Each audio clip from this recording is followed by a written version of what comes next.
Hello, SOC 232 students. I'm Tamara. I'm one of the current SOC 232 tutors, and I'm here just to help you understand SPS and the code books and data. So you're going to click database, data and code books, and you're going to go to code books. Once you're in here, you're going to go down, and you are giving 3 different years that Dr. McSpirit would like you to use for your independent analysis. You can choose all 3, you can just choose 1, you can choose 2. It's just what helps you. I'm on a Mac, so typically you can just click on these and download them to your computer. And after you download them, you're going to want to click the SPSS statistics app location. Like I said, I'm on a Mac, so it looks different than like a Dell or a PC. Wait for it to load.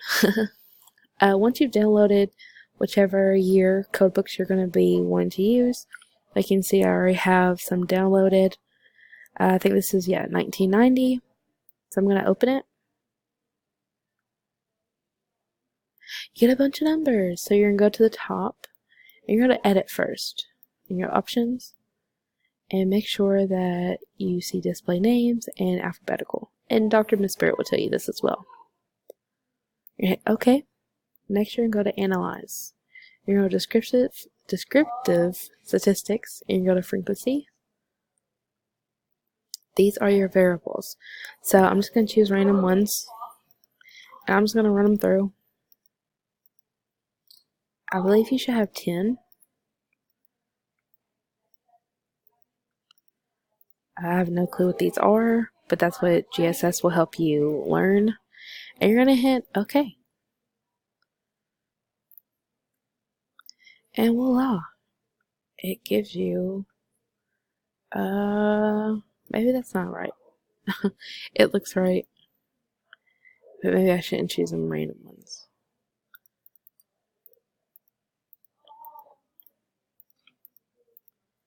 So I want to,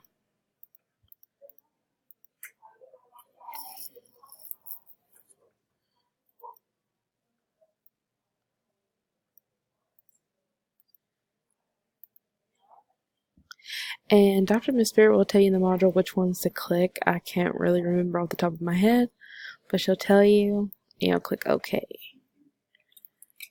And then it should show you this. Yeah, so you should get something that looks more like this. Sorry about this at first. Like you said, like I said, total different. So you're not going to randomly choose. You're actually going to find variables in GSS. But I just chose randoms just to show you guys what you should do. And you can copy and paste them on different ones. And yeah, that is how you work SPS.